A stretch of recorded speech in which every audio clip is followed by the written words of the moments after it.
Good evening, good morning, good afternoon, good whatever time it is, wherever you might be, folks, and welcome once again to Full Fat Spoiler Chat, the show in which we talk about some recent piece of nerd entertainment and look at it in depth, looking at what was good about it, what was bad about it, what worked, what didn't work, themes, tones, message, and so on.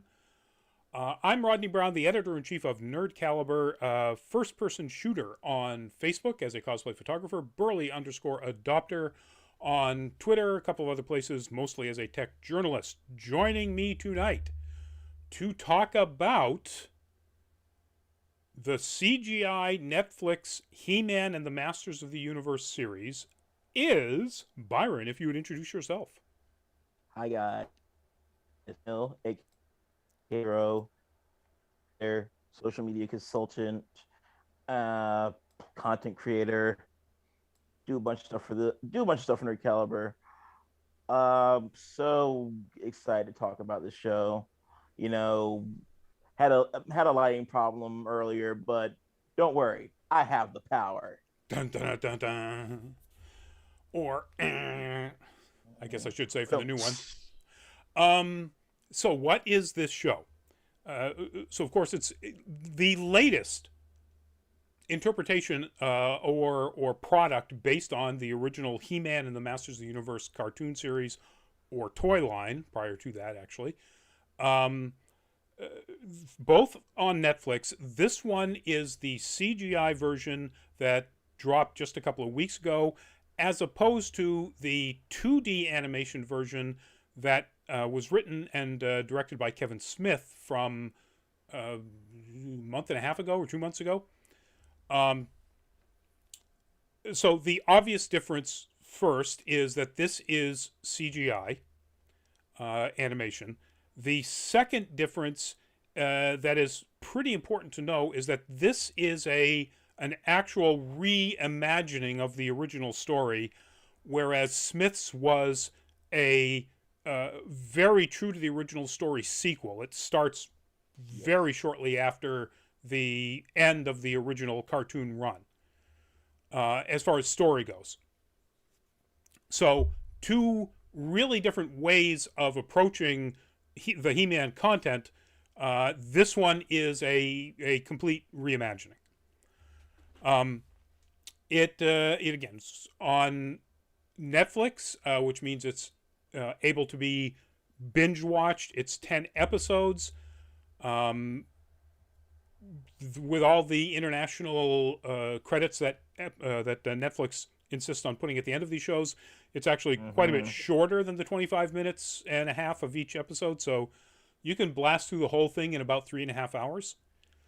Um, Yeah, it's a quick watch. it's a pretty quick watch. It's created by Robert David, who doesn't have an awful lot of credits to his name as a show producer.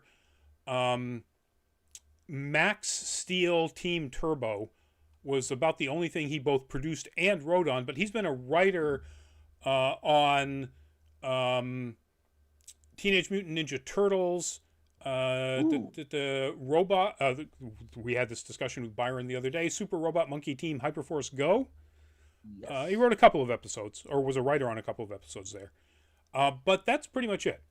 Mostly a relative newcomer to being the point person behind a fairly sizable property like this. Um, and that's pretty much all you need to know. We'll get into how the story is different and so on going forward. Um, but if you know He-Man, you know the story. As somebody named Adam, the son of a king, winds up with a sort of power from Castle Grayskull, which is this mystical castle that sort of protects the entire planet of Eternia, and winds up being able to transform into He-Man. He-Man, and has an awful lot of people on his side fighting against the bad guy Skeletor. Um, so, with that information out of the way, Byron, what did you like about this? What worked for you? What do you think they aimed for and succeeded in hitting? Um, I definitely like the fight animation. Like I thought overall there was like some really good Sakuga for CGI. Yep. Uh, Voice talent was top notch. I mean, Yuri Lowenthal as Adam and He-Man. The the man's definitely a credit to the industry. Yep. Grey Griffin. Um, Just. yeah. Oh yes, that's right. She was Evil Lynn. I Yeah. forgot. Yeah. Yeah. Um, I like the visuals. Like I liked how I I like the overall visual style of the series. Yeah. Like it was trying to be its own thing, kind of like what Shira did. The recent She-Ra. Yes. Yeah. The She-Ra reboot that happened also on Netflix. Yes. Yeah. Absolutely. Okay. Yeah. No, I agree. I get that. Other stuff. Um, I mean, overall, it was entertaining. I don't like I feel like I'd be grasping for straws if I kept bringing up points at this point. Okay. All right. So for me, um, I have to put a big caveat at the beginning of this, in that most of my reaction to this segment is going to be the third thing that I asked Byron about. What do you think they aimed for and succeeded in hitting? Because I didn't like this because I'm not supposed to like this. This isn't my demographic, It's or not I'm for not us. its demographic. This is clearly aimed at kids, tweens, and young teens. You know, if I were to guess, I would say the target demographic for this is 8 to 14. So we basically won't see Duncan and Adam making out. We'll get into that in tone and theme and message, but yes, you won't be seeing that. Or we certainly didn't see it in the first season. So I can't really say like I didn't like certain aspects of it because they're not targeted to me. I have to try to figure out whether or not my grandnephew Jackson would really like this, because it's right in his wheelhouse. Now, having said that, there are some things that I can say for sure that I like. Like Byron said, I really like the voice talent. The voice actors are a good choice of actors, and they do a really good job. Yeah, I, David Kay's in it too, right? yeah, as Cringer. Yes. So yeah, this Anthony Del Rio as Duncan, like we've already mentioned, Yuri Lowenthal, Grey Griffin, Ben Diskin as Skeletor, Tom Kenny as Orko, the credited in every episode of What If as additional voices, Fred Tatasciore as King Randor. I really would like to know which specific additional voices Fred does in every single episode, but we're not talking about What If. We're talking about He-Man and the Masters of the Universe. So I really like the voice cast. I like the way they did the way they acted the parts. For the most part. So in a lot of these shows, you can get really over the top, and nobody did that. Sometimes Judy Alice Lee as Crass would start to shade into yeah. that. But for the most part, Lowenthal as Adam. So here, the perfect example is this Roger Craig Smith as Cronus, who would eventually be Trapjaw. His characterization is very much God, I just completely forgot his name, even though I was just Clancy Brown as the Kurgan, restrained. So, I could see that actually. yeah, I mean, he's doing what you would assume might be a more mature Clancy Brown if he was redoing that role. It is, menacing. He clearly enjoys being a bad guy, but he's not way over the top with it. But it's, and most of the characters, most of the actors are like that. and again, with the actress portraying Crass occasionally shifts into you know Annoying sidekick. annoying sidekick. Yeah, but that's also partly the way the character is written.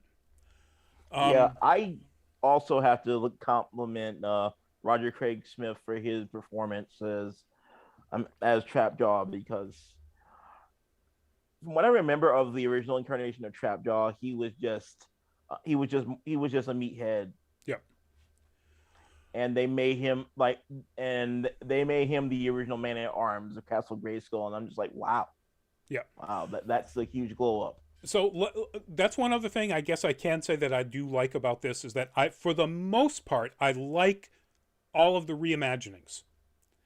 Mhm. Um, and particularly the villains. So the story starts, it essentially tells the story of Adam getting the power. And it starts with Adam as, I'm guessing, a young teen. They're not very particularly clear about his age, but I'm guessing he's around 14.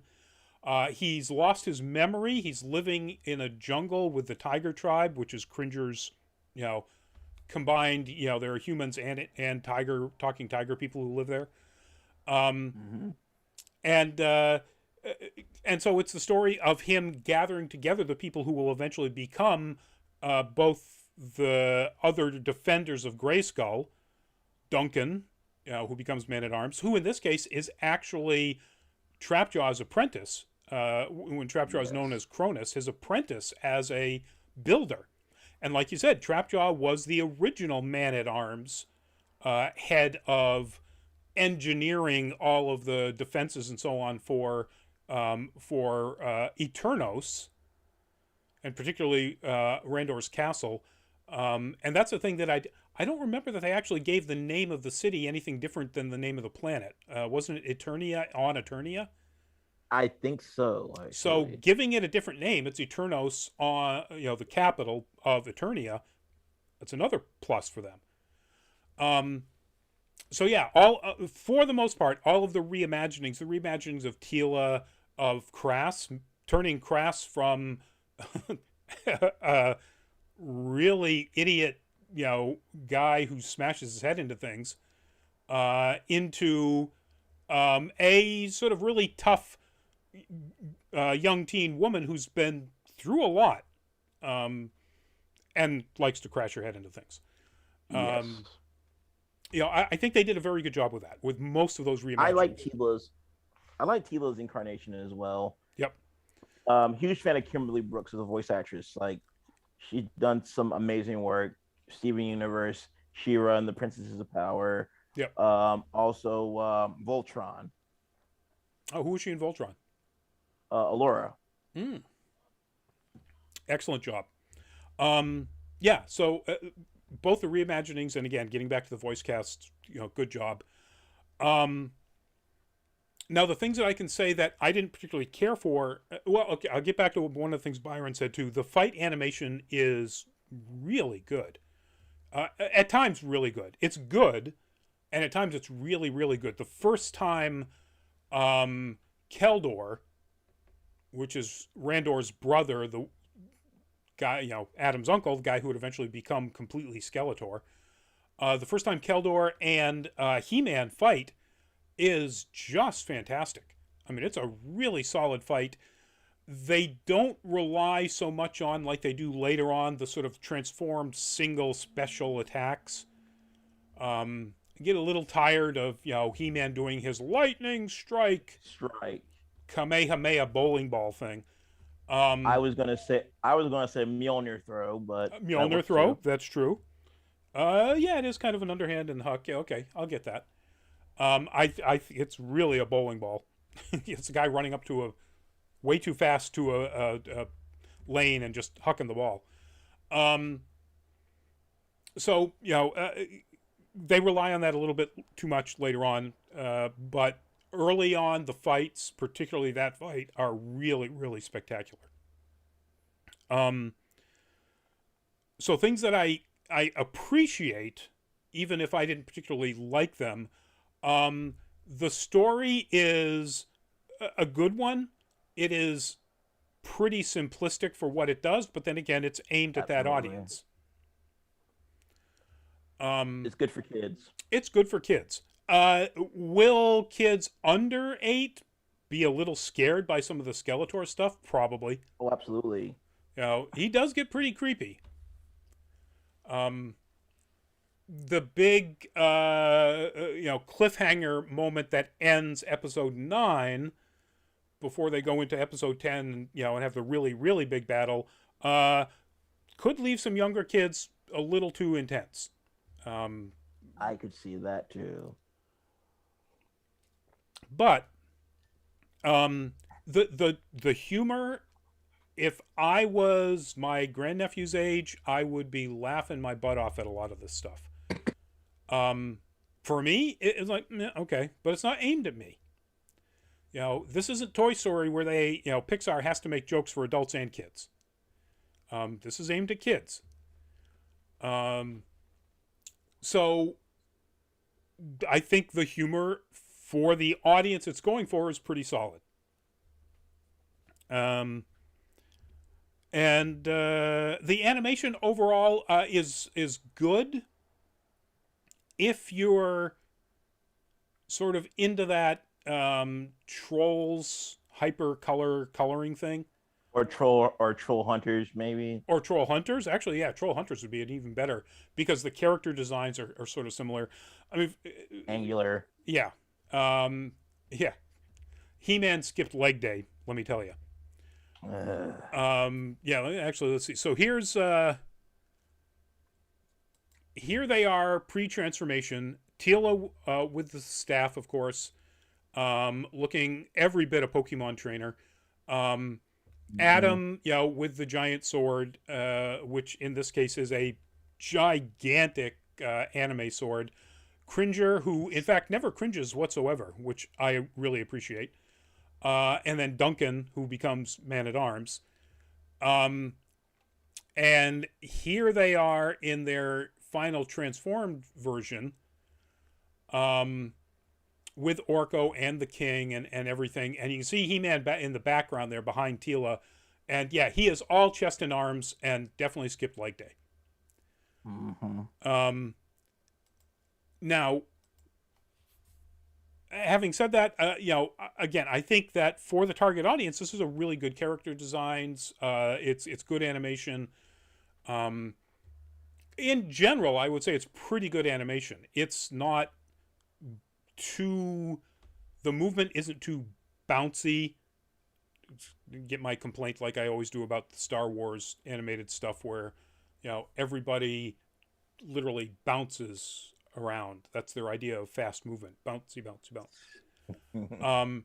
And there's a little bit of that in here. I mean, just mostly because of the way the character actually moves. And, but other characters don't do that. Crass certainly doesn't do that with, ETA type jets and the crashing helmet and the ability to essentially turn into a ball that smashes into things. So I think that's pretty much it as far as things that I liked about it. I do like or appreciate the fact that it is easily digestible. That when definitely. Yeah, when you get the Netflix button where you can skip the intro, where you can skip all of the credits, including the endless international credits that Netflix has to put up there for any show it puts in an international market, you're down to about 18 minutes per show. 18, 19. So you're, 10 episodes, that's 3+ hours. Pretty easy. And that's the stuff that I like and appreciate, even if I didn't particularly like it. So Byron, what didn't you like? What didn't work? What did they miss? The theme song didn't work for me. Like, I would say it was pretty forgettable. Like, I would go to annoying. I would go past forgettable all the way to annoying. Yeah. It was, I mean, compared to something like Warriors from She-Ra, which that's a toe tapper right there. On the edge of greatness. This is like, I mean, I get that it's a kid show, and like so much of this works as like an evolution of what kid shows can be, but the theme song is not part of that. No.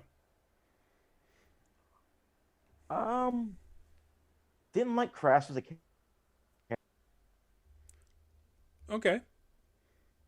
I kind of like I kind of feel like they were trying to shoehorn in a tired the tired childhood friend anime trope with her.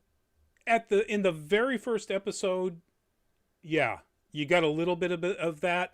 They hint that that might be a thing, and then they just drop it completely. And I couldn't be happier Yeah. about that. Well, not completely, for the most part. Her reactions of jealousy toward Tila later on are no longer hinted at as being the childhood friend potential anime romantic subject. It's just a friend who's jealous of another friend.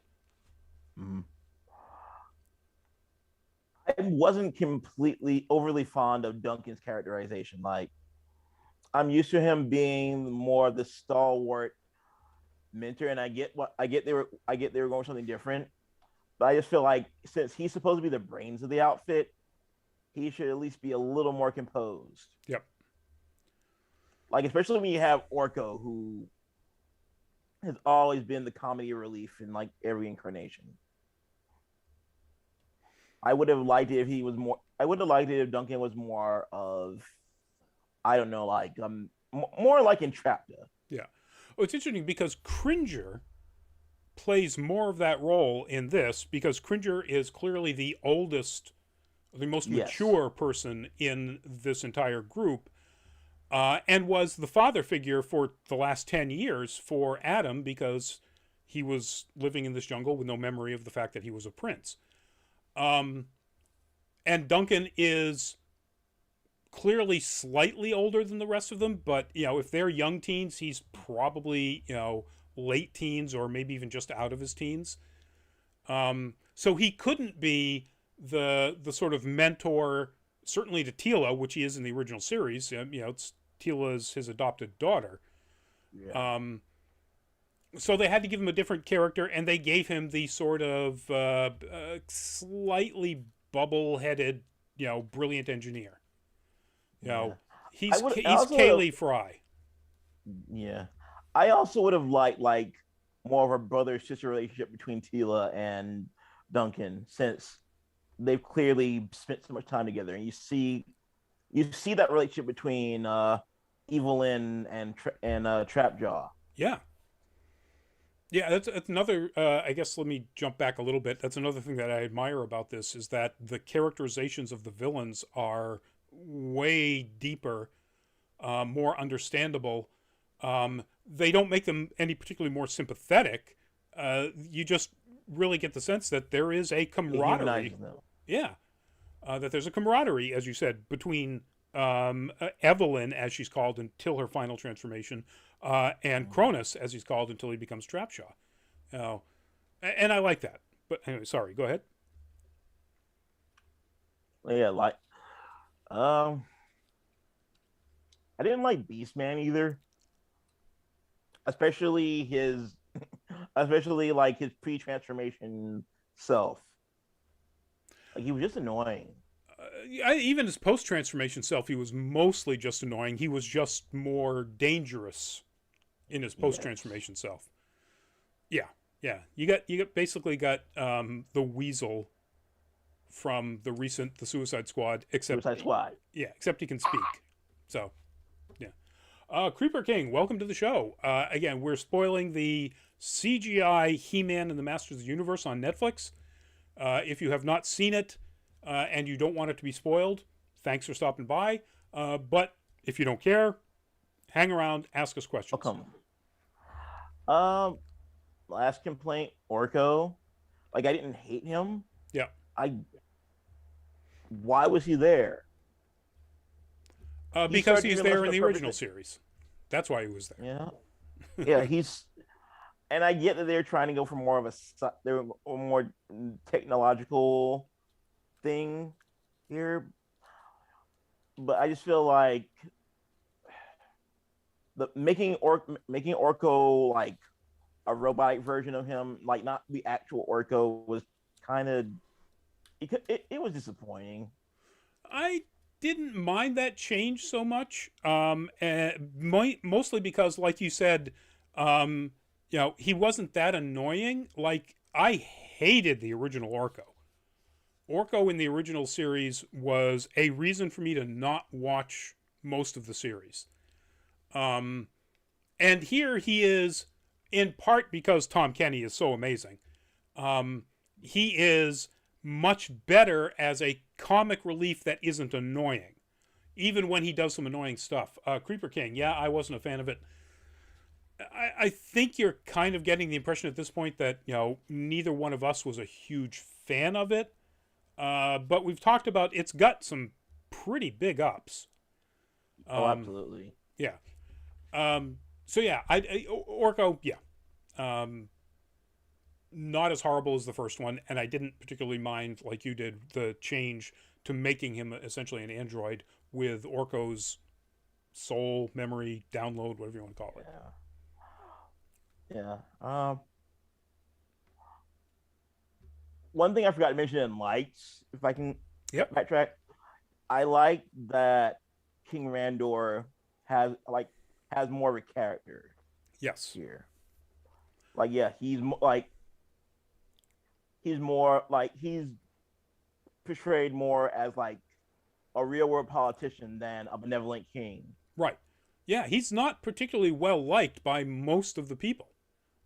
Certainly the people who are not, at the level of nobility. The people in the jungle don't care for him because he does nothing to stop all the poachers that go in and take the various creatures and so on in the jungle. So yeah, he's not a. He is very much more of a politician or a political animal than he certainly was in the original. Good point. Yeah, I also like that he was that Adam, like the reunion didn't automatically fix things between him and Adam. Right. Yeah. And that's how it should be, because in real life not every reunion is a happy one. And they were both still in completely different places as far as how they viewed what should happen with the future in the world and so on. So yeah, that was very good. Like I said, the writing in this is good. It was a very simplistic way of portraying that because it's geared towards kids, but the fact that they put that in there is a good thing. So yeah, I would have liked. I would like to see more of a nod to like the Mer people and the Sky Kingdom. Well, they mentioned that, and you've got to assume that that's probably something that's coming up in any upcoming season, which I don't think they've said they've renewed. I hope so. But yeah, that's a good point. That there's nothing in there about the Mer people, or they call them the Avians or something like that. Yeah, the Sky Kingdom. Yes, the Avian. Yeah. So, anything else on the dislike didn't work list? I'm good with that. All right. So I'll start with this as my primary dislike, or one of my primary dislikes, because we're kind of on this topic. The fact that the series kind of doesn't really wrap anything up. Yeah. Big cliffhanger. Yeah, although not even really a cliffhanger so much as like, okay, the pilot season is over. Now everybody's at the point where you guys kind of remember where, it's Skeletor and all of his superpowered baddies, or a bunch of his superpowered baddies, versus He-Man and a bunch of his superpowered good guys. And that was really frustrating. I was expecting something other than, and Grayskull's going to disappear so that Skeletor can't get the power, and then Skeletor winds up basically just escaping and back at his place chilling for a while.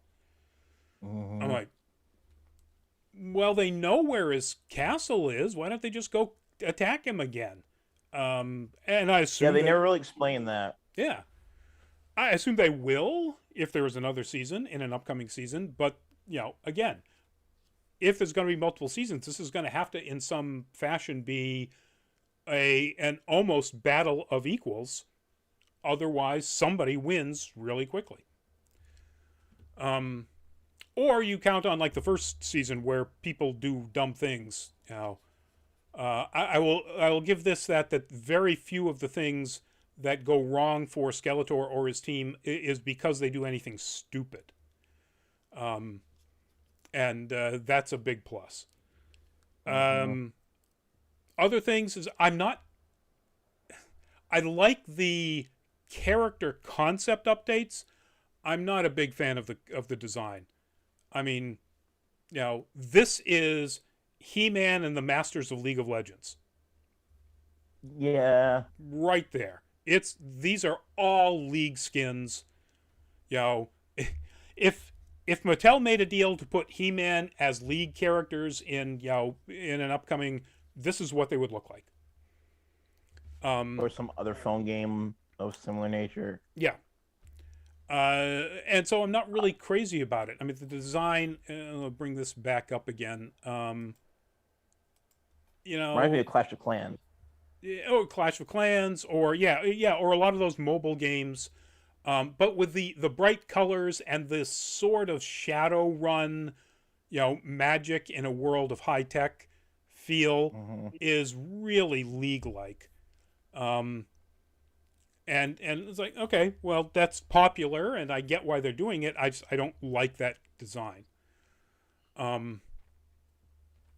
Again, this isn't geared toward me, but in this case, I think that's sort of more of an objective opinion. Either the design is exciting and works well, or it isn't. And in this case, I think they went way too far in let's make this look like popular League stuff, as opposed to what's going to work.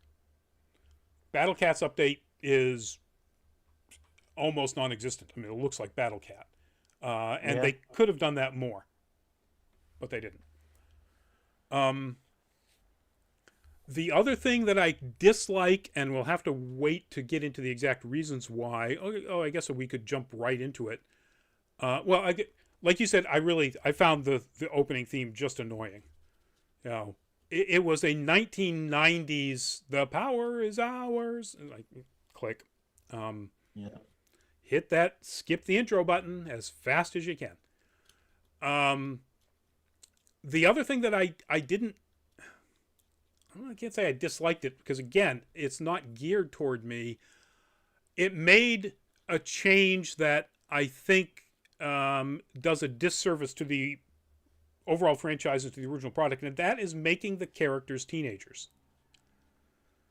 It changes the story structure. It changes the nature of the type of story they're telling. And it changes a lot of the themes, particularly the undertones that were in the original. So I guess I'm going to move right into that, into tone and theme, and because I'm in it, I'm going to start. By having these the heroes as kids and the villains as adults, you have changed the nature of the story from a Zorro story to a Shazam story. And the original is, once I came up with this analogy in my head, I was like, wow, it really is Zorro. You've got a noble who, on all appearances, is just incapable of being an effective, fighting person, and certainly not the champion of his people, who in secret turns out to actually be an effective fighting person and the champion of his people.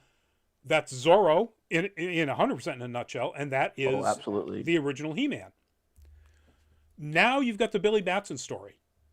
You've got a kid who doesn't know he's noble in this case, who thinks he's, a kid in a jungle, who's been through a very difficult early childhood, who is given mystic powers that allows him to be essentially a superhero and a defender of, you know, whoever he wants to defend, his land or whatever. That's Shazam, or Captain Marvel before the lawsuit, and that is this version of He-Man. I don't know that that's necessarily a bad thing, other than the fact that it changes the nature of the way you can tell the stories. He-Man and or even Adam and Skeletor could go head to head because they're both adults. Every time any one of these new masters of the universe gets into a conflict with any one of the evil side, it's an adult beating on a kid. There's no way around that. Is that a common thing in anime? Sure. Is it a common thing in a lot of Western animation? Ben 10 and so on? Yeah, all right. I get it. But that's different than what the original was, and so therefore the nature of the conflict between the two of them feels different to an adult. Probably wouldn't to a kid, and again, this is geared towards kids. The other thing is the undertone. The original He-Man was as gay as you could possibly get without it actually being an overtly gay show. And this isn't, you know, my opinion. It's not the opinion of... This is stated by original creators, that the gay subtext was deliberate. It was in there for a reason.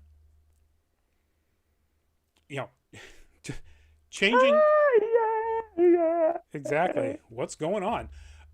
Changing Crass to a young woman and changing the name of the character to Ram Mam, teased with the idea maybe Ram Ball, which probably would have been better, but Ram Mam, okay. But that's closer to the original, which was Ram Man. That character was called Ram Man.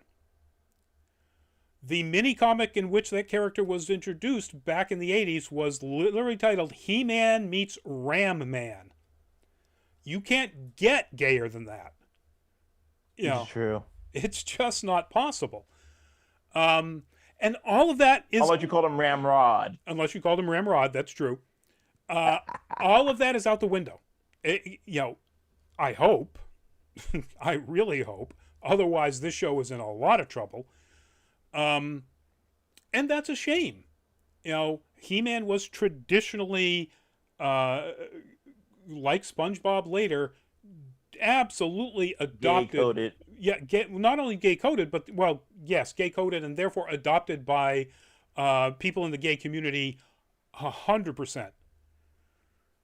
And that shouldn't be, and based on the tone of the way they're writing this, it can't be this show. And that's a shame. That's a real shame that they either didn't make it gay, which they certainly could have, or, well, with the teens, so they probably shouldn't have, but, you know, make it gay, or at least continue the fact that it could be gay coded. There's almost nothing in here that would give off any sense of any sort of gay coding vibes at all. So for a thematic change, that's huge and disappointing, frankly. So, Byron, what did you think about the tone of this, the themes, if there were any, and I didn't get into message yet, but, you know, any overriding message that it's trying to tell us? I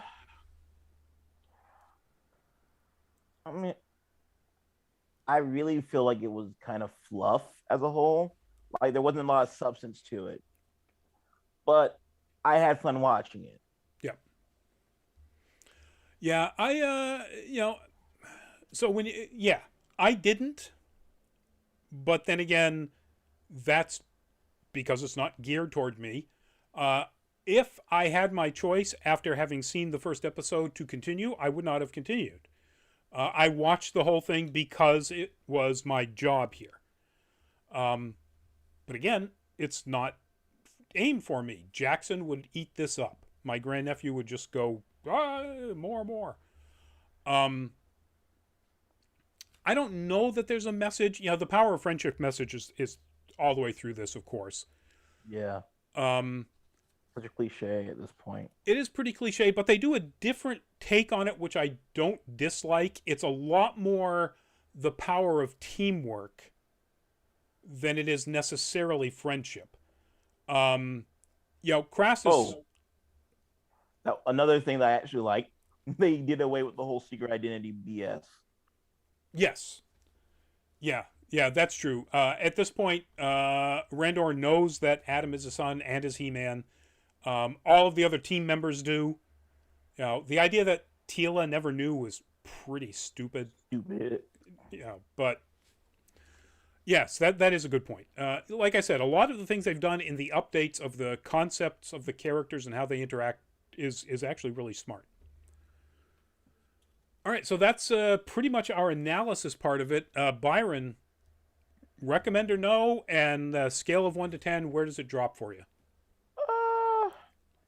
If you're like a diehard Masters of the Universe fan who just wants something to satiate you until the second half comes out, go ahead. I'd give it a. So you glitched out there for a second. You give it a what out of 10? 6 out of 10. Okay. All right, cool. So yeah, could I recommend it? I could recommend it to my grandnephew. And I guess if you're a He-Man completionist, you probably should watch this. But only if you're a He-Man completionist. If you are over, say, 18.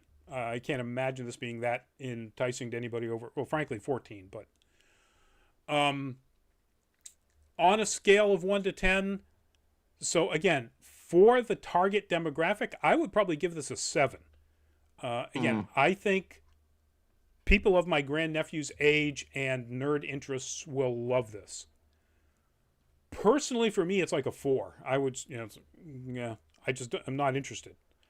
But no, for the target demographic, I'd say this is probably a 7. All right, that's it, folks. That's our wrap up of He-Man and the Masters of the Universe, the CGI version currently on Netflix.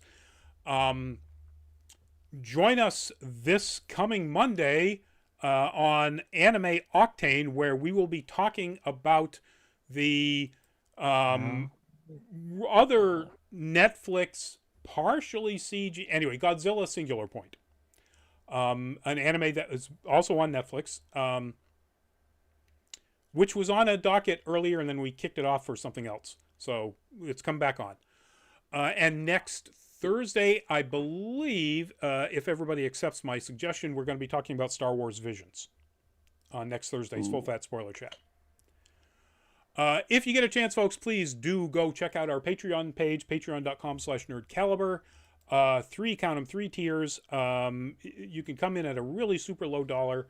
If you want, and basically the idea is you're there to help us support getting to more cons, going out and getting you more content for this YouTube channel, for our website, and so on. Patreon.com/nerdcaliber. Having said all that, Byron, give us a goodbye. All right. Hey guys, Byron D0 yet again. If you like seeing art YouTube type stuff, you should check out my channel, Byron D0, BYRON DZERO. I'm working on some new stuff. Please consider following me. I could use more. Yes, I could use more follows. We all could. Get over there, folks. Let's build a YouTube community.